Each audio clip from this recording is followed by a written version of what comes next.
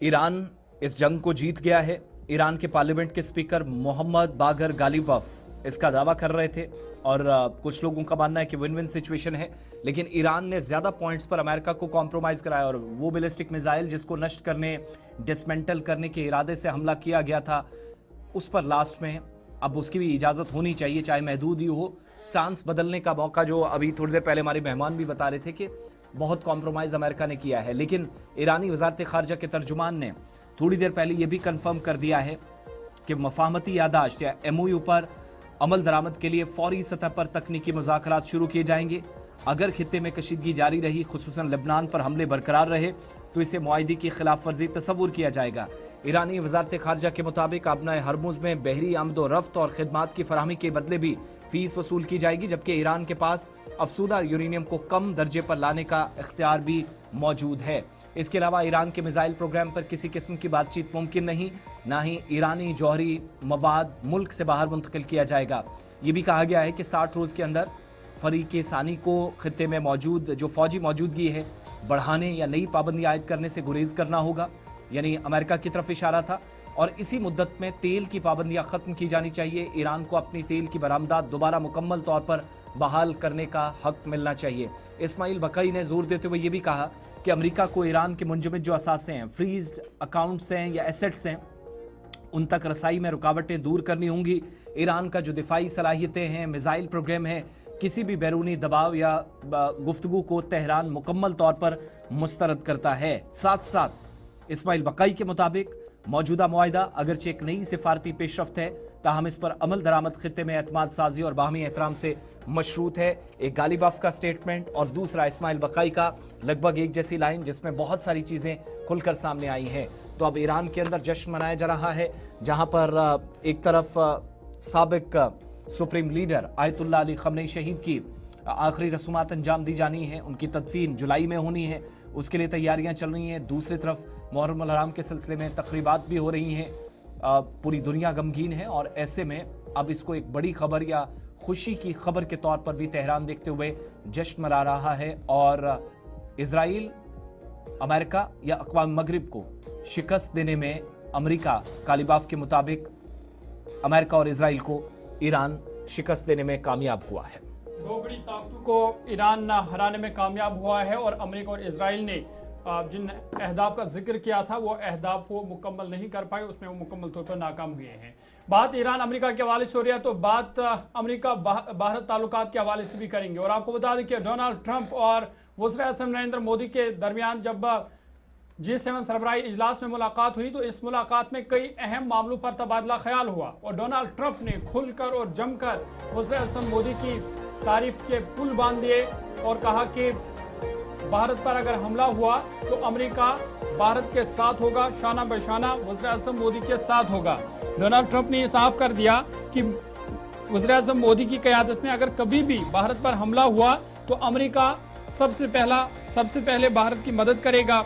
साथ ही साथ इस अहम मुलाकात में ताल्लुकात को मज़ीद मजबूत बनाने पर जोर दिया गया। भारतीय बहरी जहाज रानों की सलामती अव्वलीन तरजीह वज़ीर-ए-आज़म मोदी ने करार दिया है और डोनाल्ड ट्रंप ने कहा कि अमेरिका और भारत पहले से कहीं ज़्यादा करीब है, पहले से ज़्यादा जो ताल्लुकात है वो बेहतर हो गए हैं। और G7 सरबराही इजलास के मौके पर अमेरिकी सदर डोनाल्ड ट्रंप और वज़ीर-ए-आज़म नरेंद्र मोदी के दरमियान अहम मुलाकात हुई, जिसमें दो तरफा ताल्लुकात से लेकर इलाकाई सलामती और मुख्तलिफ बाहमी उमूर पर तबादला ख्याल हुआ। मुलाकात के दौरान सदर ट्रंप ने भारत की हिमायत का इजहार करते हुए कहा कि अगर नरेंद्र मोदी की क़यादत में भारत पर हमला होता है तो अमेरिका उसकी मदद के लिए शाना बशाना उनके साथ खड़ा होगा। उन्होंने भारत और अमेरिका के ताल्लुकात को इंतहाई मजबूत करार देते हुए कहा कि दोनों ममालिक पहले से कहीं ज़्यादा करीब आ गए हैं। वज़ीर-ए-आज़म मोदी ने भी अमेरिकी सदर से भारतीय बहरी जहाज़रानों की सलामती का मामला उठाया और कहा कि भारतीय शहरियों और समुद्री कारखानों का तहफ़्फ़ुज़ नई दिल्ली की अव्वलीन तरजीह है। ये भारत की अव्वलीन तरजीह है कि जो जहाज़रान हैं भारत के, उनकी सलामती को यकीनी बनाया जाए।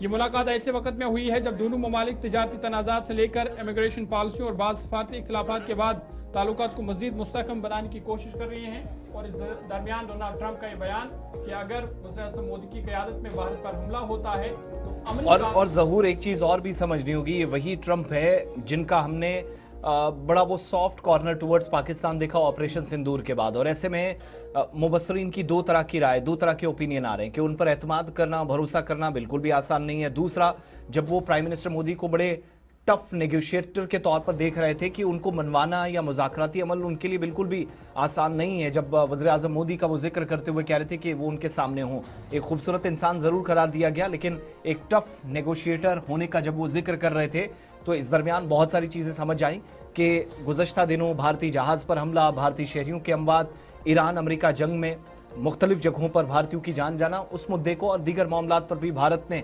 सख्त रुख G7 और कल वाले इजलास में जो कल फेस टू फेस मुलाकात हुई उसमें भारत ने अपनाई। तो उसका नतीजा हमने देखा कि ट्रंप भी परसों के मुकाबले कल उनकी बॉडी लैंग्वेज, उनकी ज़बान से निकलने वाला एक एक लफ्ज़ बिल्कुल मुख्तलिफ नज़र आ रहा था। लेकिन अमेरिका भारत की कहीं पर भी मुश्किल सूरत हाल में, जंग जैसी सूरत हाल में उसकी मदद करेगा, ये कहा तो गया है, लेकिन क्या ये कर पाना मुश्किल है? जब आप साल 2025 में मई के महीने में 88 घंटों के ऑपरेशन सिंदूर को देखते हैं तो उस वक्त भारत पाकिस्तान से लड़ रहा था, लेकिन पाकिस्तान के साथ मुतअद्दिद कुव्वतें जिसमें चीन, तुर्की समेत कई ममालिक खुलकर सामने आए थे जो पाकिस्तान की मदद किसी न किसी तरीके से कर रहे थे। और बाद में चीन ने इस बात का एतराफ़ किया कि तकनीकी एतबार से भी फौज की मदद, भारत के रडार सिस्टम, भारत के एस्टैब्लिशमेंट का जो ढांचा है उसको तलाश करने में और हमलों में मदद चीन की जानिब से की जा रही थी। लेकिन जब अमेरिका अब इस तरह की मदद की बात कर रहा है तो यकीन करना थोड़ा सा मुश्किल उस वक्त हो गया, क्योंकि अमेरिकी सदर ने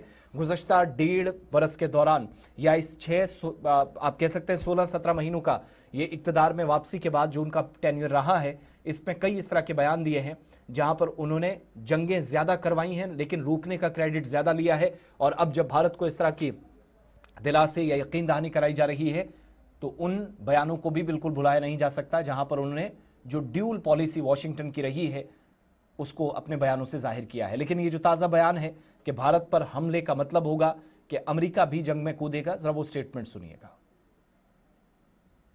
Speak to the defense relationship between India and the United States. I think it's a great relationship. I can tell you this, without having a contract, we don't have a contract, you have to write contract, but if they were attacked, we would be there to help them. How is that? Is that a good statement? Okay, come here, man. If anybody attacks that man, we're going to be there. Now, if there's a new leader, I'm not sure about it. Can you speak to the defense relationship between... Without having a contract, we don't have a contract, you have to write contract, but if they were attacked, we would be there to help them. How is that? Is that a good statement? Okay, come here, man. If anybody attacks that man, we're going to be there. Now, if there's a new leader, I'm not sure about it. चलिए, मफाहमतनामे पर एक तरफ दस्तखत हुए हैं, भारत और America की साझेदारी डिफेंस सेक्टर में, इस तरफ मस्बत इशारे मिल रहे हैं या संकेत एक अच्छा देने की कोशिश। मुलाकात 16 महीनों के बाद मुलाकात दोनों रहनुमाओं के दरमियान हुई, लेकिन G7 इजलास में चीन नहीं बुलाया गया, इसलिए वो नाराज है और उसने एक बड़ा ऐलान कर दिया है कि G7 की तर्ज पर इसी तरह अपने दोस्त या साथी ममालिक के साथ मिलकर वो अब आलमी सतह पर एक और इत्तेहाद कायम करेगा। एक नया अलायंस चीन के मुताबिक बनाया गया, ग्लोबल AI को जो कॉपरेशन ऑर्गेनाइजेशन है इसकी तैयारी वो कर रहा है। ब्रिक्स और SCO मालिक से ताउन का मुतालबा चीन की तरफ से किया गया है। और याद रखिएगा 16 और 17 जून को जब इजलास पेरिस में हुआ तो चीन को नहीं बुलाया गया। दुनिया के अमीर तरीन ममालिक की तंजीम G7 के रहनुमा फ्रांस के शहर एवियन में जमा हुए थे, लेकिन इस इजलास में अमेरिका, फ्रांस, बरतानिया, भारत, इटली समेत दुनिया के कई अमीर तरीन मालिक के जो रहनुमा है वो जब शामिल थे, चीन को इस सरबराही इजलास में शिरकत की दावत नहीं दी गई थी। इससे चीन भुखलाया है, मायूस है, बेचैन नजर आ रहा और उसने बड़ा ऐलान किया है। चीन ने ये ऐलान किया है कि वो अपना अलग आलमी ग्रुप कायम कर रहा है जिसे ग्लोबल AI कॉपरेशन ऑर्गेनाइजेशन का नाम दिया जाएगा। कल यानी 17 जून को चीन के दारुल हुकूमत बीजिंग में स्टेट काउंसिल इंफॉर्मेशन ऑफिस की ज़रिए-ए-एहतमाम एक प्रेस कॉन्फ्रेंस में चीनी वज़ीर ख़ारजा वांग यी की तरफ से कहा गया कि चीन ग्लोबल आर्टिफिशियल इंटेलिजेंस ताउन तंजीम के क़याम की तैयारियों को तेज़ कर रहा है और इस ग्रुप में शामिल होने के लिए हर एक का खैर मकदम करता है। एआई की बेहतरी के लिए कदम किया जा रहा, लेकिन एक वाज़ेह पैगाम देने की भी कोशिश है कि चीन भी आलमी कुव्वतों में से एक कुव्वत है जिसको बिल्कुल नजरअंदाज नहीं किया जा सकता है। उनने वाज़ेह तौर पर यह कहा कि चीन अब पूरी दुनिया का कंट्रोल संभालने के लिए तैयार है। ग्लोबल एआई कोऑपरेशन ऑर्गेनाइजेशन के जरिए कई ममालिक के साथ एक अलग ग्रुप बनना चाहिए। और फिर यह भी कहा गया कि अमेरिका की खुफिया मंसूबे से मुश्तइल जो चीनी सदर शी जिनपिंग है, इस नई आलमी गिरोहबंदी के लिए एशिया, अफ्रीका और लातीनी अमेरिका या बाकी ममालिक की तरक्की याफ्ता और जो तरक्की पजीर ममालिक है उन पर शर्त लगा रहे हैं, जिन्हें अक्सर मगरबी ममालिक के रहमो करम पर छोड़ दिया गया। तो चीन के मुताबिक वो आज़ादाना राय कायम करने के लिए इस ग्रुप में जुड़ सकते हैं। मजीद ये कि चीन की जो कौमी तरक्की और जो इस्लाहात है, जो रिफॉर्म कमीशन है, उसके नाइब सरबरा ज़ुहाइंग बेंग की तरफ से भी कहा गया है कि इस ग्रुप को मजबूत बनाने के लिए ब्रिक्स ममालिक और शंघाई ताउन तंजीम SCO को इस्तेमाल किया जाएगा। चनाचे मुमकिन है कि चीन की तरफ से बनाए जाने वाले इस ग्रुप में रूस और ईरान जैसे ममालिक भी शामिल हों। इसके अलावा चीन ने खुलकर दुनिया भर के तमाम ममालिक पर जोर दिया है कि जो अमरीकी गुंडागर्दी है उससे जो परेशान है इस ग्रुप में शामिल हों, ताकि चीन अमेरिका के खिलाफ एक मजबूत आलमी महाज बना सके, एक नया अलायंस हो। तो एक नई लड़ाई इस इजलास के खत्म होते ही शुरू हो गई है, जिसका मतलब यह है कि खित्ते के अंदर जो मौजूदा सूरत हाल है उससे चीन बिल्कुल भी खुश नहीं है कि अमेरिका की जानिब से कई एक जगहों पर डिक्टेट किया जाता है। उन सारे ममालिक पर शराई तब लगा दी जाती हैं जिनके साथ माजी में बेहतरीन और दोस्ताना ताल्लुकात रहे। और ये बात कब हुई है? जब वो शी जिनपिंग नॉर्थ कोरिया का दौरा खत्म करके वापस वतन लौटे हैं। चलिए, बात बैन अवी खबरों और कौमी खबरों के हवाले से हो रही है, तो आगे बढ़ते हैं। बात अब जम्मू कश्मीर की करते हैं। और जम्मू कश्मीर में उन मुलाजमीन के खिलाफ हुकूमत की कार्रवाई जारी है जिनके खिलाफ मुल्क दुश्मन सरगर्मियों का इल्ज़ाम है। और बड़ी कार्रवाई हुई है जम्मू कश्मीर के ज़िला अनंतनाग में, जहां PDD के एक मुलाजिम को सरकारी नौकरी से बरतरफ किया गया है। मुबैना मुल्क दुश्मन सरगर्मियों में मुलव्वस होने का इल्ज़ाम था, जिसकी बिना पर कार्रवाई करते हुए उसे नौकरी से बेदखल कर दिया गया है। बड़ी खबर, अनंतनाग में महकमे बिजली का मुलाजिम नौकरी से उसे बरतरफ कर दिया गया है। और जम्मू कश्मीर हुकूमत ने ज़िला अनंतनाग के बिजबिहाड़ा इलाके से ताल्लुक़ रखने वाले महकमे बिजली PDD के एक लाइनमैन को मुबैना दहशतगर्दी और मुल्क दुश्मन सरगर्मियों में मुलव्वस होने के इल्ज़ाम में मुलाजमत से बरतरफ कर दिया है। बाज़ाब्ता तौर पर हुक्मनामा जारी हुआ है, जिसके मुताबिक मोहम्मद शफी मलिक, जो महकमे बिजली में लाइनमैन के तौर पर तैनात थे, उन्हें आईन हिंद के आर्टिकल 311(2)(b) के तहत मुलाजमत से फारिग किया गया है। हुकूमत का कहना है कि वो 2016 से कलअदम तंजीम लश्कर तैयबा से वाबस्ता था और उसके खिलाफ मुतअद्दिद मुकदमात ज़ेर समाअत है। हुक्मनामे में मजीद बताया गया है कि उसके खिलाफ 3 FIR दर्ज है, जबकि पथराव के 2 मुकदमात भी पुलिस स्टेशन बिजबिहाड़ा में ज़ेर इल्तिवा है। सिक्योरिटी एजेंसियों के मुताबिक 2017 में इसके रिहायशी मकान में दहशतगर्दों की मौजूदगी की इतला पर ऑपरेशन किया गया था, जिसमें 3 मिलिटेंट मारे गए थे। हुकूमत ने कहा कि महकमे दाखिला और सिक्योरिटी एजेंसियों की जानिब से फराहम करदा मवाद की बुनियाद पर महकमाना तहकीकात के बगैर बरतरफी का फैसला अवामी मफाद और सलामती के पेश नज़र लिया गया है। और बड़ी कार्रवाई करते हुए फ़िलहाल PDD के मुलाजिम को नौकरी से बरतरफ किया गया है। और ये इस तरीके की पहली कार्रवाई नहीं है, बल्कि जम्मू कश्मीर में ऐसे हज़ारों मुलाजमीन हैं जिनको नौकरियों से, सरकारी नौकरियों से बरतरफ किया गया। और मुबैना तौर पर मुल्क दुश्मन सरगर्मियों के इल्ज़ाम में ये और एक कार्रवाई हुई है, जहाँ पर और एक मुलाजिम को सरकारी नौकरी से हाथ धोना पड़ा है।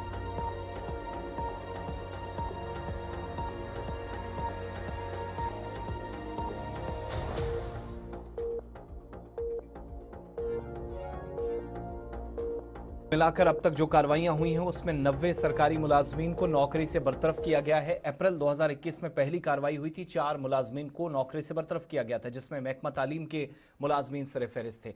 अब आगे बढ़ेंगे, बात अब जरा पुलिस कार्रवाइयों की भी करते हैं। सुबह जम्मू के अंदर एक ऐसा केस जो काफी सुर्खियों में रहा, उस केस में पुलिस की तरफ से एक और कामयाबी हासिल की गई है।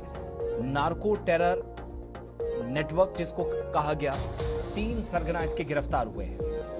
लव गुज्जर नेटवर्क से ये तीनों मुलजिमान वाबस्ता थे जम्मू पुलिस के मुताबिक। और हैरान कुन इंकशाफ जो पुलिस की तरफ से किया गया कि करेंसी तो पकड़ी गई, मनशियात तो पकड़े गए, कई बड़े खुलासे हुए, लेकिन AK-47 राइफल और हेरोइन भी बरामद की गई है, जिसकी तस्दीक पुलिस की जानिब से जम्मू के अंदर की गई है।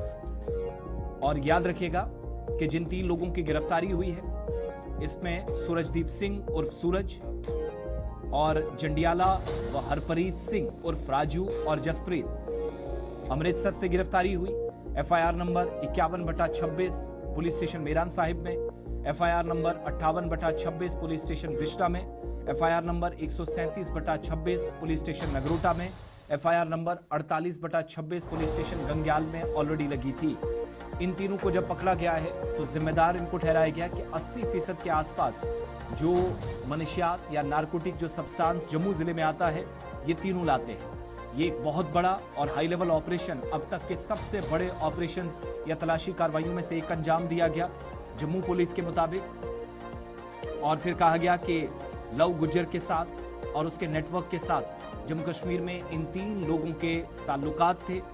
काफ़ी वक्त से ये जम्मू सूबे के अंदर जम्मू ज़िले में ख़ासतौर से ऑपरेट कर रहे थे और फिर इनके खिलाफ पुराने मुकदमे भी हैं, कई एफआईआर्स लगी हैं जिनमें ये अभी तक फरार चल रहे थे। अब ये जो बैकवर्ड लिंक है वो पता चलता है कि इससे मज़ीद लोग पकड़े जाएंगे।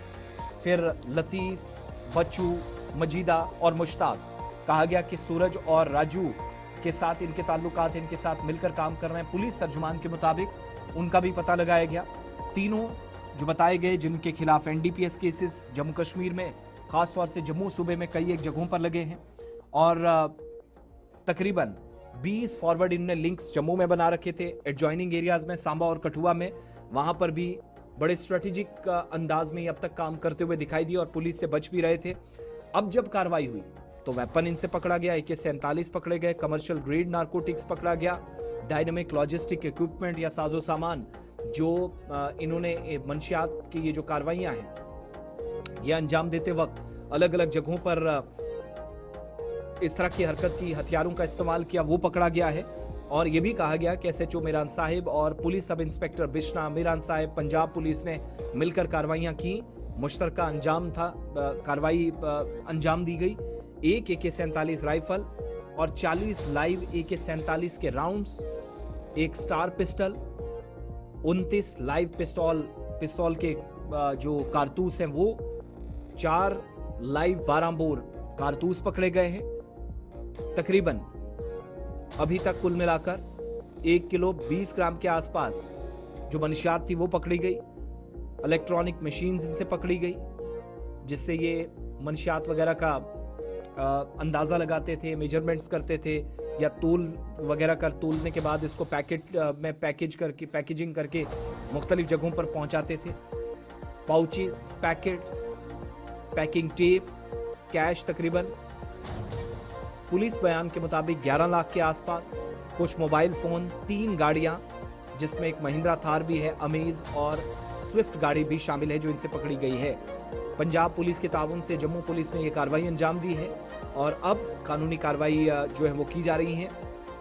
मंशियात के खिलाफ अब तक के सबसे बड़े ऑपरेशन में एक ऑपरेशन जम्मू पुलिस की तरफ से करार दिया जा रहा है जिसमें यह कार्रवाई तब हुई है जब लव गुज्जर से जुड़े हुए केसेस में पुलिस के मुताबिक ऑलरेडी तहकीकात चल रही थी, लेकिन ये अब तक इस केस में बचने की कोशिश कर रहे थे और कई बार फरार भी हुए थे। पंजाब से लेकर जम्मू तक ये सारे मामला थे।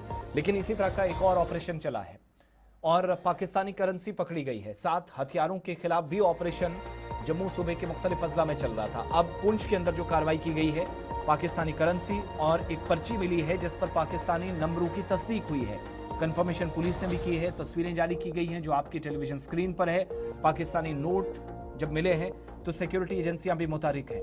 भाटा दूरियां इलाके में तलाशी कार्रवाई मजीद तेज की गई है और शुरुआती रिपोर्ट्स के मुताबिक जंगली इलाके हों, शहर के अंदरूनी हिस्से हों, इस तरह की कार्रवाइयां मुसलसल अंजाम दी जा रही हैं। और एक मुबैना नार्को टेरर मॉड्यूल का जहां पर्दाफाश करने की तस्दीक जम्मू में हुई, पंजाब अमृतसर के इलाके से 3 मुल्जिमान गिरफ्तार हुए, वो पहले आपके सामने हमने खबर रखी। लेकिन दूसरी तरफ अब ऐसी सूरत हाल बन रही है कि मुख्तलिफ जगहों पर इन ऑपरेशंस को आप शायद एक्सपेंड होते हुए भी देखेंगे।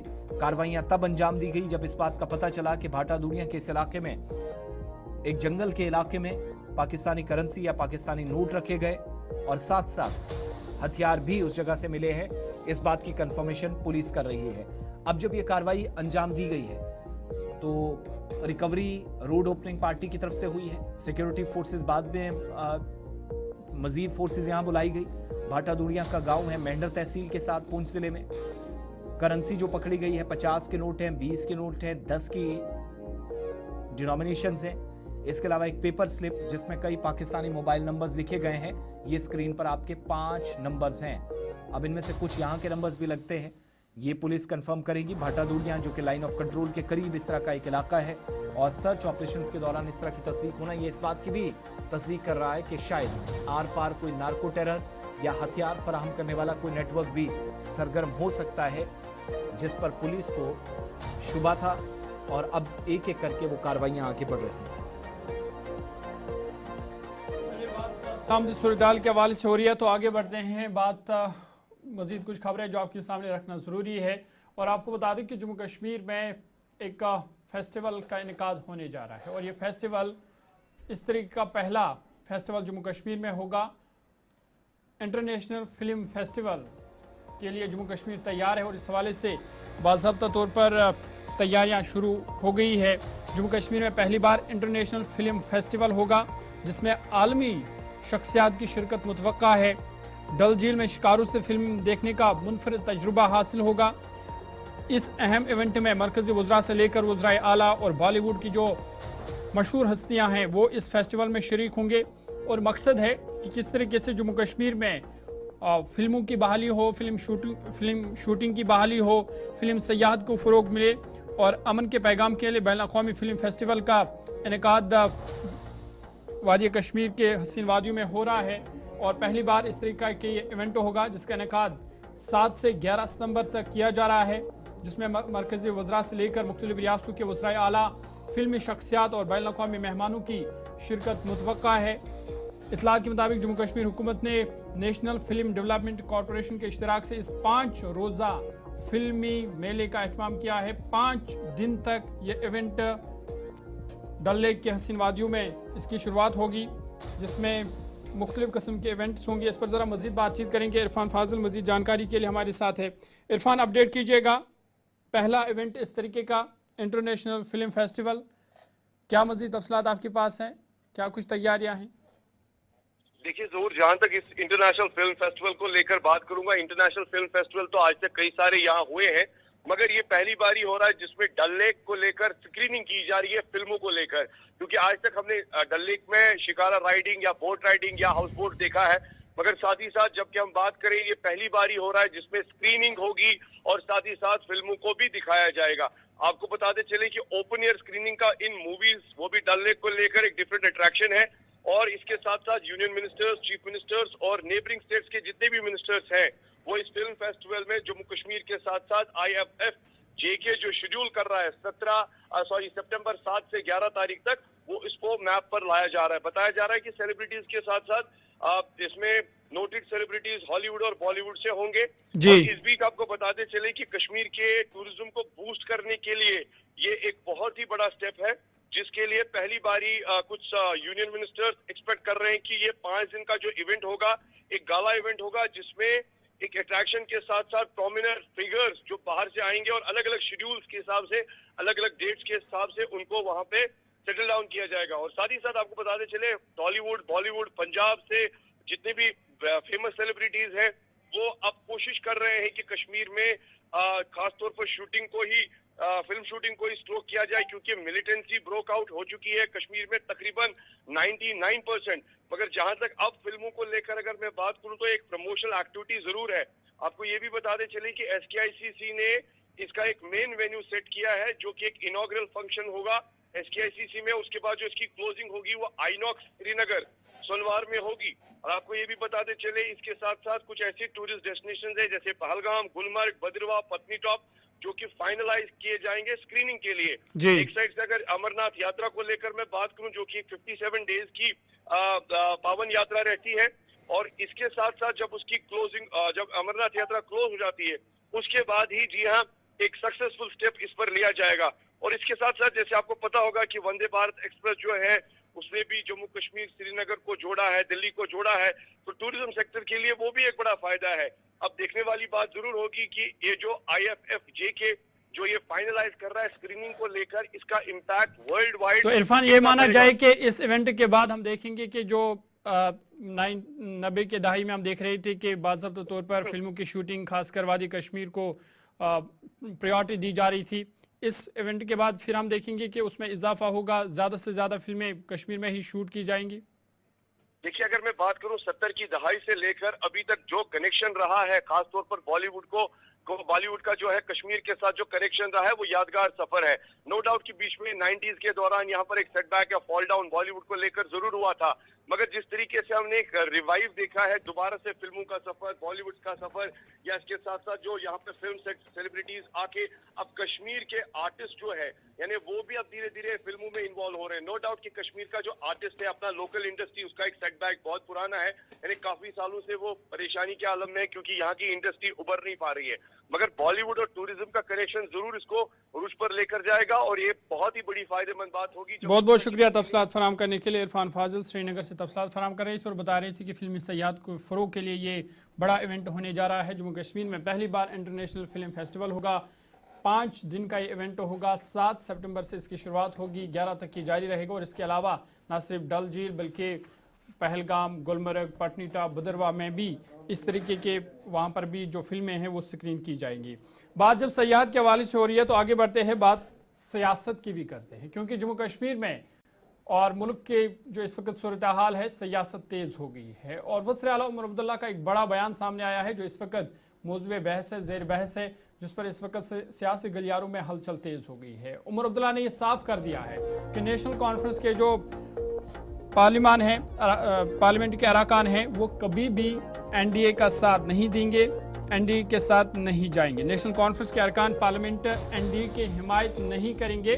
उमर अब्दुल्ला ने साफ कर दिया है। उन्होंने कहा कि अपोजिशन अरकान के फैसले उनका ज़मीर तय करेगा। जिस तरीके से ममता बनर्जी की पार्टी या आम आदमी के कुछ अरकान वो एनडीए में शामिल हुए, उसको लेकर के उन्होंने कहा कि अपोजिशन अरकान के फैसले उनका ज़मीर तय करेगा। और उन्होंने कहा कि जो नेशनल कॉन्फ्रेंस के अरकान हैं वो कभी भी एनडीए का साथ नहीं देंगे। वज़ीर आला उमर अब्दुल्ला ने वाज़ा किया कि नेशनल कॉन्फ्रेंस के अरकान पार्लियामेंट एनडीए हुकूमत की हिमायत नहीं करेंगे, चाहे अपोजिशन के दीगर जमातों के कुछ अरकान किसी भी मौक़िफ़ का इख्तियार करे। बांडीपोरा में एक जायजा इजलास के बाद मीडिया से गुफ्तगू करते हुए उमर अब्दुल्ला ने कहा कि दीगर जमातों के अरकान पार्लियामेंट के फैसलों पर वो कोई तबसरा नहीं कर सकते क्योंकि उनका ज़ाती और सियासी मामला है। ताहम उन्होंने दो टोक अल्फाज में कहा कि इस वक्त की जो मुल्क की सूरत हाल है, सियासी सूरत हाल है, मुतअद्दिद पार्टियों से अरकान अलग होकर एनडीए का साथ दे रहे हैं, उस पर उन्होंने साफ तौर पर और दो टोक अल्फाज में कहा कि नेशनल कॉन्फ्रेंस के अरकान किसी भी सूरत एनडीए का साथ नहीं देंगे। और ये खबरें कब आई?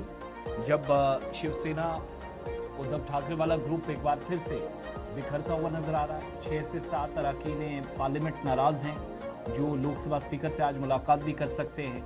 टीएमसी के बाद ये सारे वो मेंबर्स जो अब इस बार जब मॉनसून का सेशन होगा तो बिल्कुल आपको अलग नजर आएंगे। 200 से ज़्यादा जो आपको मेंबर्स, 232 के आसपास टीएमसी और बाकी तमाम और डीएमके के यहाँ तक के मेंबर्स जो एनडीए की हिमायत करेंगे, जो पहले से ही अलग सिटिंग अरेंजमेंट्स उनके लिए हों। स्पीकर को इस सिलसिले में चिट्ठी लिख चुके हैं क्योंकि असेंबली इंतखाबात तमिलनाडु में वहाँ से नाराज़गी शुरू हुई, फिर मगरबी बंगाल में हार हुई टीएमसी की। इस तरीके से अब तो दावे ये भी किए जा रहे थे कि नेशनल कॉन्फ्रेंस भी बिखरेगी और समाजवादी पार्टी के साथ भी यही होगा। बहरहाल खरीदो फरोख्त का सिलसिला अपनी जगह, 50-50 करोड़ रुपए इनको मिले, ये दावा टीएमसी कर रही है। यही दावा शिवसेना के लीडरान की तरफ से किया गया कि बीजेपी इन सब लोगों को खरीदने में कामयाब रही। लेकिन नेशनल कॉन्फ्रेंस ऐसा नहीं होने देंगी, प्रोग्राम शेड्यूल के मुताबिक होंगे, इसका दावा खुद वज़ीर आला कर रहे हैं। और वो तमाम जो खबरें थी, कयासराइयाँ थी कि नेशनल कॉन्फ्रेंस में भी टूट फूट हो रही है, उन खबरों पर फिलहाल उमर अब्दुल्ला के इस बयान के बाद ब्रेक लगा है। सर, अब इस सवाल का जवाब ना आप दे सकते हो ना मैं दे सकता हूँ। अब मैं यहाँ बांडीपुर में खड़े होके आपको कैसे बता सकता हूँ कि डीएमके या शिवसेना वाले क्या करेंगे? वो उन तक है, वो उनके जमीर तक है। उनको जमीर जहां तक जाने की इजाजत देगी वो जाएंगे। जहां तक नेशनल कॉन्फ्रेंस के एमपीज हैं, हम कभी इस चीज का सपोर्ट नहीं करेंगे। बाकी क्या करेंगे मैं उसमें क्या कह सकता हूँ। वो बात आ गई है। मिनिस्टर साहिबा भी जम्मू से इस मीटिंग में जुड़ी हुई थी, सकीना यत्तू साहिबा, उन्होंने ऑनरेबल एमएलए साहब को और बाकियों को यकीन दिलाया हुआ है कि जहां जहां अभी कुछ करना बाकी है उनके डिपार्टमेंट की तरफ से के दो टूक अल्फाज में कहा कि जो अरकान पार्लियामेंट है नेशनल कॉन्फ्रेंस के, वो एनडीए की हिमायत नहीं करेंगे। 9:27 हुआ चाहते हैं, यहाँ पर छोटा सा ब्रेक लेंगे। ब्रेक के उस पार आएंगे तो बात मंशियात के हवाले से करेंगे कि मंशियात के दलदल में किस तरह तालिब इल्म भी फंस गए हैं, उस हवाले से खबर आपके सामने रखेंगे। मुतअद्दिद कुछ खबरें हैं, कुछ अदालतों के फैसले हैं, वो भी आपके सामने रखना ज़रूरी है, उन पर भी बात करेंगे। ग्राउंड जीरो पर चलेंगे जहाँ से हमारे नुमाइंदे भी हमारे साथ ज्वाइन करेंगे। लेकिन छोटा सा ब्रेक के बाद जल्द हाजिर होंगे, हमारे साथ रहिएगा।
ब्रेक के बाद प्रोग्राम सलाम जीके में आप सबका इस्तकबाल। आखिरी पड़ाव है, ज़रा मौसम के हवाले से कुछ बात कर दें और उसके बाद बदलते मौसम के बीच नुकसान भी उन बच्चों का होता है या हो सकता है जिसको लेकर मुतअद्दिद रिपोर्ट्स में अब तक खदशात जाहिर किए जा रहे थे। एक और रिपोर्ट तलबा के हवाले से आई है, थोड़ी देर में ज़हूर आपके सामने रखेंगे। लेकिन उससे पहले ज़रा मौसम के हवाले से बात थी कि मुख्तलिफ इलाकों में फ़िलहाल मौसम जो आज मतलब आलूद है, आइंदा कुछ दिनों में इसी तरह का रहेगा। कुछ एक इलाकों में मौसम खुशगवार, लेकिन वादी के इलाकों में हुआ सालाबारी, फ्लैश फ्लड्स और तेज़ हवाओं का सिलसिला भी मुख्तलिफ इलाकों से इस तरह की रिपोर्ट्स मिली है कि गुज़श्ता 24 घंटों के दौरान जारी रहा। इधर 24 से 25 जून तक इस तरह की सूरत हाल फिलहाल रहेगी। पुलवामा और इसके अलावा नॉर्थ कश्मीर के कुछ इलाकों में तेज़ हवाएं और सालाबारी से ओलावृष्टि से नुकसान की इतलात मौसूल हुई हैं। महकमा मौसमियात के मुताबिक फिलहाल ये सूरत हाल बरकरार रहेगी। आज 18 जून के बाद भी बिखरे हुए मकामात पर हल्की बारिशों का और वक्फे वक्फे से तेज़ हवाओं का सिलसिला जारी रहेगा। पिछले दिनों के मुकाबले जो तापमान काफ़ी ऊपर जा रहा था, टेम्परेचर थोड़ा डाउन हुआ है। 29.9 डिग्री दिन का दर्जा हरारत रिकॉर्ड किया गया श्रीनगर के अंदर, जो पिछले दिनों के मुकाबले काफ़ी कम था। जबकि 15.6 डिग्री रात का रहा। काजीगुंड में 28.2 डिग्री सेल्सियस, रात का कम से कम 13.8 डिग्री सेल्सियस। पहलगाम 24 डिग्री के आसपास यहाँ पर भी टेम्परेचर गया, जबकि 12.2 डिग्री सेल्सियस मिनिमम रहा। कुपवाड़ा में 27.6। जम्मू शहर में भी पिछले 4-5 दिनों में बीच बीच में होने वाली बरसात ने बहुत फर्क डाला है, और जो 40-42 के आसपास टेम्परेचर जा रहा था, जम्मू सिटी में वो 32.6 डिग्री तक पहुंचा, जो 5.5 डिग्री पिछले दिनों के टेम्परेचर से कम था, जो नॉर्मल टेम्परेचर जा रहा था।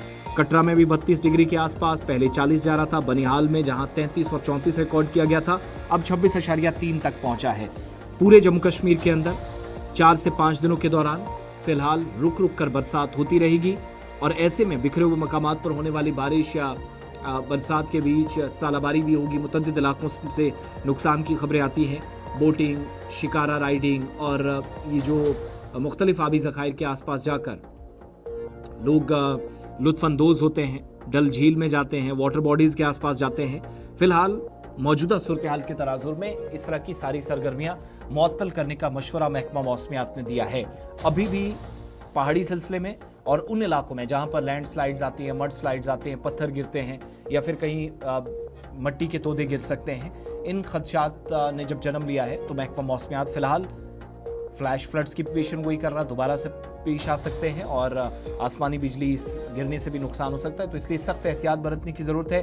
ख़ास तौर से सयाहत का सीज़न इस वक्त उरूज पर है। सयाह या इसके अलावा जो आम लोग भी हैं, जो लोग सफ़र का प्लान बना रहे हैं, तो बड़ा सोच समझ कर बनाइएगा ताकि किसी भी तरीके से कोई नुकसान खुदा न खास्ता ना हो जहां बाद में पछताना पड़े। बात मौसम के हवाले से हो रही है तो आगे बढ़ते हैं, बात मनशियात की करते हैं। और आपको बता दें कि मनशियात, खासकर तालिब इल्मों में मनशियात का रुझान बढ़ता जा रहा है, जो एक तशवीशनाक मामला बन गया है। और एक तहकीक में बड़ा इंकिशाफ हुआ है। इंकिशाफ हुआ है कि तालिब इल्मों पर हम अमर जमात जो है या हम अमर तालिब इल्म में उनका दबाव है, जिसकी वजह से वो इस मनशियात के दलदल में फंसते जा रहे हैं। और अलमिया ये है कि एक तालिब इल्म की एक बड़ी तादाद है कि जिनको अभी इसके बारे में पता ही नहीं है कि मनशियात के मुज़िर असरात क्या है, वो जानकारी उन तक पहुंचाई नहीं गई है। और इसमें सबसे ज़्यादा तादाद लड़कियों की है। लड़कों तक अगरचे जानकारी पहुंच जाती है, लेकिन लड़कियों को अभी तक भी इससे अवेयर नहीं किया गया है कि ये जो मनशियात के मुज़िर असरात हैं उससे उन पर कितना नुकसान हो सकता है। और आपको बता दें कि श्रीनगर में district institute of educational research and training की एक तहकीकी रिपोर्ट में इंकिशाफ हुआ है कि स्कूली तलबा में मनशियात के इस्तेमाल की बड़ी वजह हम उम्र जो तालिब इल्म है उनका दबाव है, हम उम्र दोस्तों का दबाव है, जिसकी वजह से वो इस दलदल में फंस जाते हैं। तंबाकू सबसे ज़्यादा इस्तेमाल होने वाला नशा है जो तलबा में बढ़ता जा रहा है। तहकीक के मुताबिक 9वीं से 12वीं जमात के 3100 तलबा पर एक सर्वे किया गया तो मालूम हुआ कि 68% लड़के मनशियात के असबाब और नुकसानात से वाकिफ़ है, जबकि लड़कियों में ये शरह 50% कम है। यानी 50% से कम लड़कियां हैं जिनको मनशियात के मुज़िर असरात के बारे में पता है, लेकिन 50% से ज़्यादा है जिनको अभी पता ही नहीं है। खासकर साइंस के तलबा, आर्ट्स और कॉमर्स के तलबा के मुकाबले में ज़्यादा आगाही पाई गई है। और रिपोर्ट्स में कहा गया कि बड़ी वजह दोस्तों का दबाव है, जबकि तजस्सुस, ज़हनी दबाव और तालीमी दबाव भी अहम अवामिल में शामिल है। और इस वजह से ये जो रुझान है मनशियात का, ये बढ़ता जा रहा है, जो एक तशवीशनाक सूरत हाल अब इख्तियार कर चुकी है। इस पर ज़रा मज़ीद बातचीत करेंगे क्योंकि एक संगीन मामला है जिसको समझना बहुत ज़रूरी है। इमरान नायकू मज़ीद जानकारी के लिए हमारे साथ है, श्रीनगर से हमें ज्वाइन कर रहे हैं। इमरान, ये जो एक संगीन मामला है, हम देख रहे हैं कि मनशियात का रुझान अब तालिब इल्मों में इसका रुझान ज़्यादा बढ़ता जा रहा है। और ये जो पीर प्रेशर है, जो हम जमातों का दबाव है, इसको ज़रा समझाइएगा कि किस तरीके से जो तलबा है उन पर हम जमातों का दबाव है जिस वजह से वो इस दलदल में फंस जाते हैं।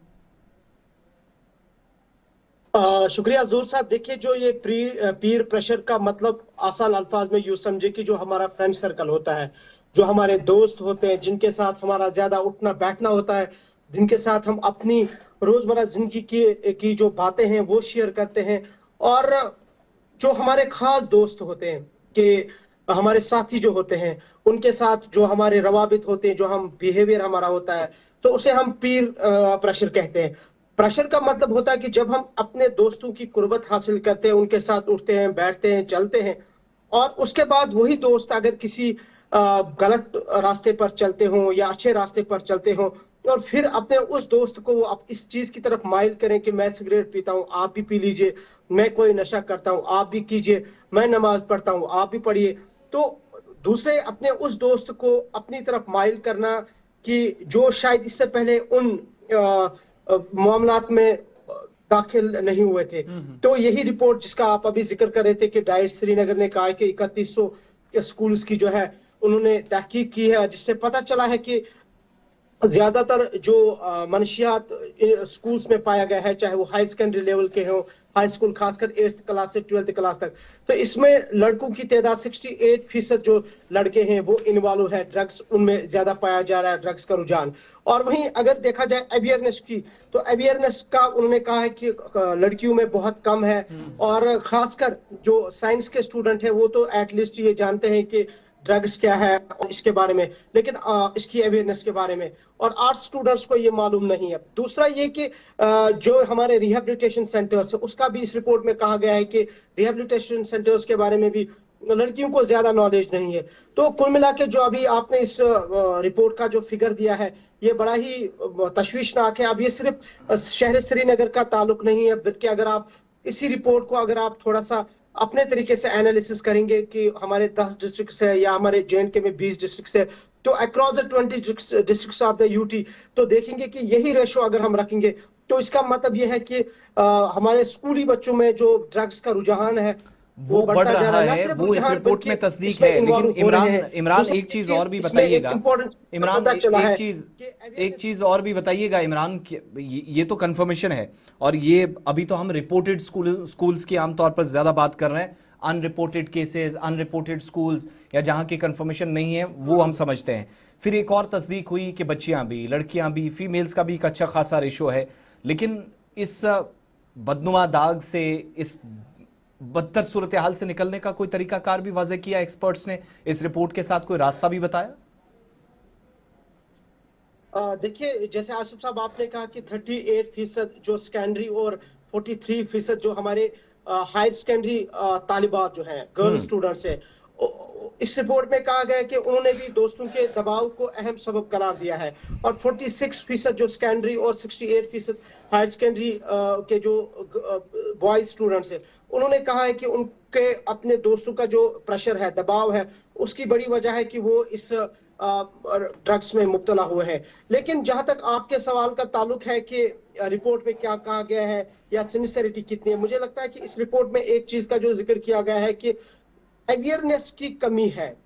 और बड़ा अफसोस हो रहा है कि जम्मू कश्मीर सरकार की तरफ से नशा मुक्त अभियान, नशा मुक्त भारत अभियान, इससे पहले भी कैंपेन चलाई गई, और पिछले 5-10 सालों से हम देख रहे हैं कि ड्रग्स के खिलाफ बड़े पैमाने पर काम हो रहा है, करोड़ों का पैसा खर्च हो रहा है। और आप देखिए, एक एक कैंपेन पर शायद ये सवाल पूछे या ना पूछे, लेकिन हम इसका जिक्र जरूर करेंगे कि एक एक कैंपेन जो हर डिस्ट्रिक्ट में हो रही है ड्रग्स पर, आप देखिए इस पर कितना पैसा खर्च हो रहा है, और वो भी एक गरीब के टैक्स का पैसा। अब ये पैसा खर्च इसलिए हो रहा है कि एक अच्छे काज के लिए नहीं जी, हमें इस सोसाइटी से ड्रग्स को दूर करना है, हमें मंशियात पाक सोसाइटी बनानी है, खासकर नौजवानों को इस लानत से बचाना है। लेकिन जो रिपोर्ट्स आ रही है, इसका मतलब यह है कि पहले हमें अपने सरकारी इदारों को ही बेहतर करने की जरूरत है। और दूसरा मैं समझता हूँ इसमें बड़ा इंपॉर्टेंट है कि जो ये स्कूल्स की बात हुई है, इसमें सबसे अहम और बड़ा रोल जो है वो वालिदैन का है कि जो हमारे बच्चों का जो बिहेवियर है, हमारे बच्चों का जो फ्रेंड सर्कल है, हमारे बच्चों का जो किरदार है, उसमें अगर कोई चेंज आती है तो एटलीस्ट वालिदैन को उसको मॉनिटर करने की जरूरत है। एक दूसरा ये कि अपने स्कूल सतह पर जो स्टूडेंट्स को बहुत ज्यादा अवेयर करने की जरूरत है, और एक मॉनिटरिंग सेल कायम करने की जरूरत है, और ऐसे एक काउंसलर स्कूल में रखने की जरूरत है ताकि एटलीस्ट बच्चों को ये बताया जाए कि ड्रग्स क्या होता है और कैसे हम ये किस तरह से हमारी जिंदगी को नुकसान पहुंचा रहा है। तीसरा ये कि कलेक्टिवली सोसाइटी में जो बार बार कहा जा रहा है कि चाहे वो हमारे मजहबी रहनुमा हो, वो चाहे हमारे सिविल सोसाइटी के नुमाइंदगान हो, या जो असर रसूख रखने वाले हमारे सोसाइटी को जो बाइज्जत बाशऊर शहरी है, उनको सामने आने की जरूरत है। और ना सिर्फ स्कूलों में बल्कि अगर देखेंगे अलमिया है कि आजकल यूनिवर्सिटीज और कॉलेजेस का भी कहा जा रहा है कि बड़े पैमाने पर एक रुझान बढ़ रहा है कि ड्रग्स का। ठीक है, बहुत बहुत शुक्रिया इमरान नाइक को श्रीनगर से हमारे साथ रहने के लिए। उस रिपोर्ट को कोट कर रहे थे जो रिपोर्ट डाइट श्रीनगर की तरफ से कश्मीर के अंदर तैयार की गई है। 3000 के आसपास स्कूलों का जिक्र इस रिपोर्ट में है, लेकिन तरीकाकार क्या वो भी वाज़ा करने की मुझे लगता है ज़्यादा ज़रूरत थी। और जो बार बार हम कह रहे हैं कि इज्तिमाई जिम्मेदारी है, किसी एक इदारे, रैलियाँ, प्रोग्राम, जश्न मनाने से, लाखों लोग सड़कों पर आने से इसी से चीज़ें हल नहीं होंगी, बल्कि जो कल्प्रिट्स हैं और जो बड़ी मछलियाँ हैं वो भी शिकंजे में आनी चाहिए, फंसनी चाहिए, जिनका जाल में आना बहुत ज़रूरी है, ताकि निचली सतह पर चंद लोग जो पकड़े जाते भी हैं वो कोई बड़ी और मेजर अचीवमेंट तब तक नहीं है जब इनके पीछे इस मॉड्यूल को, इस नेटवर्क को, जो किसी टेरर नेटवर्क से कम नहीं है, दहशतगर्दी से भी ख़तरनाक ये मामला अब हो रहा है, ये इस पर मुकम्मल तौर पर लगाम कसी जा सके। बहरहाल इसी तरह के एक और फैसला बेटियों की सुरक्षा को यकीनी बनाने के लिए, सुनिश्चित करने के लिए, बच्चों की हिफाजत का मामला बहुत संजीदगी से जम्मू में कुछ इलाकों में लिया गया है। और सांबा के अंदर अब जो बच्चों के इदारे हैं, खवातीन के लिए जो स्कूल हैं, रिहाइशगाह हैं, उन पर सीसीटीवी कैमरे नस्ब करना लाजमी करार दिया गया है। बिल्कुल बड़ी खबर आपको बता रहे हैं, खासकर जो खवातीन के तहफ़्फ़ुज़ के हवाले से ये बड़ा फैसला लिया गया है। और सांबा में ज़िला इंतज़ामिया ने इस हवाले से बाज़ाब्ता हुक्मनामा जारी किया है कि लड़कियों के जो तालीमी इदारे हैं या जो गर्ल्स हॉस्टल है, वहाँ पर सीसीटीवी कैमरे नस्ब करना उसे लाजमी करार दिया गया है। ये हुक्म भारतीय नागरिक सुरक्षा संहिता BNSS 2023 की दफ़ा 163 के तहत जारी किया गया है। इंतज़ामिया के मुताबिक ये फैसला खवातीन और तालिबात की हिफाजत को यकीनी बनाने और हरासानी, छेड़छाड़ और दीगर समाजी जराइम के रोकथाम के लिए किया गया है। हुक्मनामे का इतलाक तमाम गर्ल्स स्कूल्स, कॉलेजों, हॉस्टलों, पेइंग गेस्ट रिहाइशगाहों पर होगा। हिदायत के मुताबिक तमाम इदारों को हाई डेफिनेशन सीसीटीवी कैमरे दाखिली व खारजी रास्तों और अतराफ में नस्ब करना होंगे। रिकॉर्डिंग कम से कम 15 दिन तक महफूज रखना होगी और ज़रूरत पड़ने पर कानून नाफिज करने वाले इदारों को फराहम भी करना होगी। और अगर इस हुक्मनामे की खिलाफ वर्जी होती है तो इस पर कानूनी कार्रवाई भी की जाएगी। और वैसे भी हमने बहुत सारे डिस्ट्रिक्ट्स के अंदर इस तरह का वैसे तो एक कदम उठाने की ज़रूरत थी, हमने कोई इस तरह की कोई बड़ी डेवलपमेंट नहीं देखी। सांबा चलते हैं, ऋषि खजूरिया हमारे संवाददाता हमारे साथ हैं। ऋषि, इस फैसले के तहत तमाम इंस्टीट्यूशंस में, प्रतिष्ठानों के अंदर क्या प्रोग्राम के मुताबिक, पॉलिसी के मुताबिक ऑलरेडी ये जो फैसला लिया गया था उसके मुताबिक काम शुरू हो चुका है, या लेटेस्ट फैसला है, अब नई चीज़ें एक एक करके उसमें इन्वॉल्व करके सारे स्कूलों, कॉलेजों, हॉस्टल्स में और रेजिडेंशियल एरियाज में काम शुरू होगा? क्या पुलिस के पास इस तरह का प्रमाण था, इस तरह की शिकायतें मौसूल हुई कि बच्चियों या महिलाओं की सुरक्षा को लेकर पूरा समाज चिंतित था, जिसका संजीदगी से, बहुत सख्ती से नोटिस लिया गया?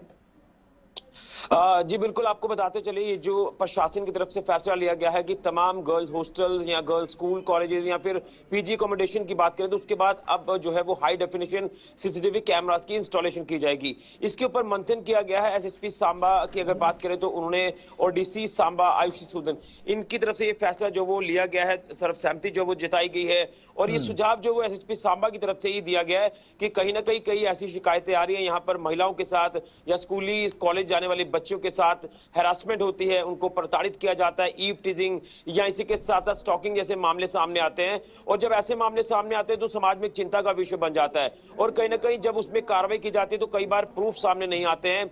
लेकिन हाँ, कुछ हद तक बड़े इंस्टीट्यूशंस की अगर बात करें तो उनके बाहर ये सीसीटीवी कैमरास इंस्टॉल जरूर किए गए हैं, लेकिन कहीं ना कहीं कई बार ये 24/7 एक्टिव भी नहीं रहते हैं, वर्किंग कंडीशन में नहीं होते हैं, जिसके चलते प्रशासन ने सेक्शन 163 जो BNSS की है उसी के तहत अब ये ऑर्डर, ये फरमान जारी कर दिया कि जितने भी जिला भर में स्कूल, गर्ल्स स्कूल्स हैं, कॉलेजेस हैं, पीजी अकोमोडेशंस हैं, गर्ल्स हॉस्टल्स हैं, उसके बाहर अब ये high definition CCTV cameras install किए जाएंगे। और इससे क्या होगा कि अंदर आने वाला व्यक्ति, बाहर जाने वाला व्यक्ति, उसके ऊपर खास नजर रखी है। और खबर ये भी है, क्या ये ऑफिशियल कंफर्मेशन है कि इन कैमरों की रिकॉर्डिंग भी कम से कम 15 दिनों तक ओपन रखी जाएगी? जी बिल्कुल सही कहा आपने। ये साफ तौर पर कहा गया है कि एक तो वर्किंग कंडीशन प्रॉपर होनी चाहिए, 24/7 ये कैमरा चलने चाहिए, और 15 दिनों की कम से कम जो फुटेज है वो इसमें होनी चाहिए। क्योंकि मान लीजिए कि कोई कार्रवाई हो जाती है, कोई मामला इस तरह का दर्ज हो जाता है, उसमें पुलिस जब अपनी तहकीकात करेगी, तफ्तीश करेगी, तो उसमें वो चीजें जो है वो सीसीटीवी कैमराज में, फुटेज में वो दिख पाए। इसी के लिए ये 15 दिनों के लिए जो ये सिस्टम है ये आपके जो सीडी या पेन ड्राइव में रहना चाहिए। और उसके साथ साथ ये भी कहा गया कि जो सीसीटीवी कैमराज यहाँ पर इंस्टॉल किए जाएंगे उनका प्लेबैक सिस्टम भी सही होना चाहिए, यानी उसमें प्लेबैक फैसिलिटी भी होनी चाहिए। मान लीजिए कि कोई मामला हो रहा है, कोई घटना घट रही है, उसमें उस आवाज को भी चेक किया जाए कि आखिर मामला क्या था, माजरा क्या था। तो मुझे लग रहा है कि कहीं ना कहीं इंस्टीट्यूशंस के बाहर अब ये जो कैमराज इंस्टॉल किए जाएंगे तो ये सख्त दिशा निर्देश यहाँ के जो मालिक हैं पीजी अकोमोडेशन के या जो इंचार्जेस हैं, हेड्स हैं इंस्टीट्यूशंस के, उनको ये सबको डायरेक्शंस गई गई हैं, वो इस पर काम शुरू करेंगे। बहुत बहुत धन्यवाद सांबा से हमारे साथ रहने के लिए। ऋषि खजूरिया डिटेल्स दे रहे थे कि सीसीटीवी कैमरे लगाना इंस्टीट्यूशंस के अंदर, खासतौर से जहां पर बच्चियां हैं, महिलाएं पढ़ रही हैं, काम कर रही हैं, वहां पर जरूरी है। लेकिन एक और इंपॉर्टेंट मीटिंग हुई जहां पर इसी तरह का मामला ज़ेरे बहस आया। पोश एक्ट के तहत जम्मू कश्मीर के अंदर क्या आज के वक्त में काम हो रहा है या नहीं, इस बात का अंदाजा लगाना था उन आंकड़ों, उन नंबर्स के साथ जो जम्मू कश्मीर अथॉरिटीज के पास है। वर्क प्लेस पर काम करते वक्त खवातीन के साथ जिनसी ज्यादती, हरासमेंट के केसेस या उनके साथ किसी न किस्म की ज्यादती, जब इस तरह की शिकायतें पुलिस के नोटिस में आती रही, काम कितना हुआ है।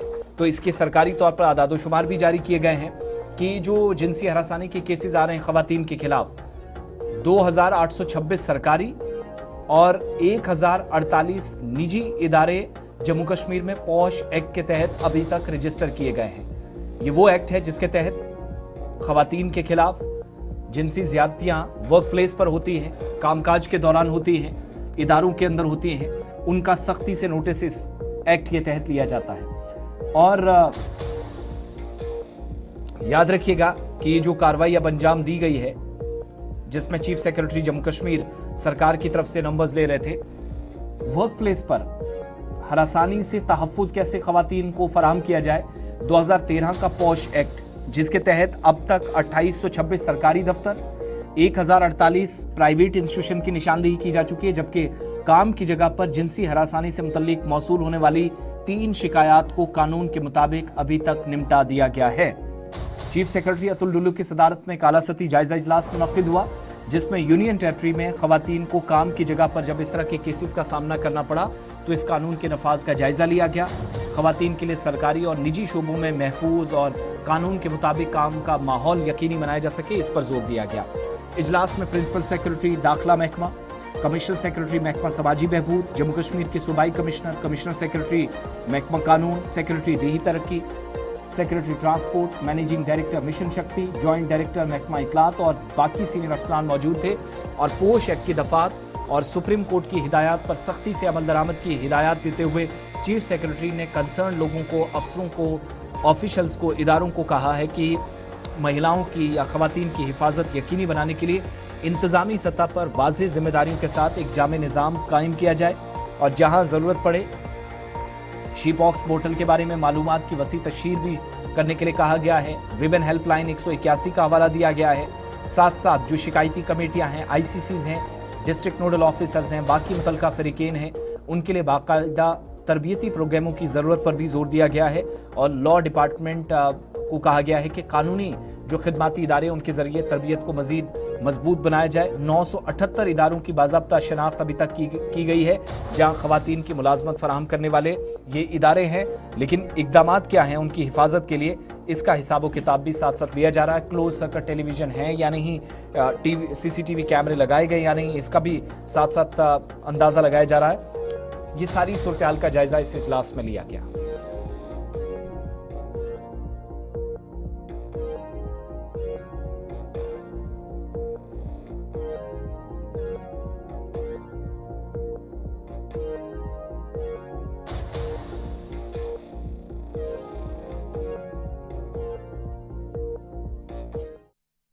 चलिए एक और खबर इस वक्त सरहदी जिला पुंछ से आ रही है, जहां पर एक फौजी जवान की मौत हुई है और इंतजामिया की जानिब से तहकीकात का हुक्म दिया है। शुरुआती रिपोर्ट्स के मुताबिक ड्यूटी के दौरान फौजी जवान की मौत हुई है और इतलात है कि राष्ट्रीय राइफल्स में द्राबा के मकाम पर ये जो पिछली रात गुजरी है 17 और 18 की दरमियानी शब को एक एहलकार जो मुर्दा पाया गया है ड्यूटी के दौरान, सरकारी ज़राए इस बात की तस्दीक कर रहे हैं कि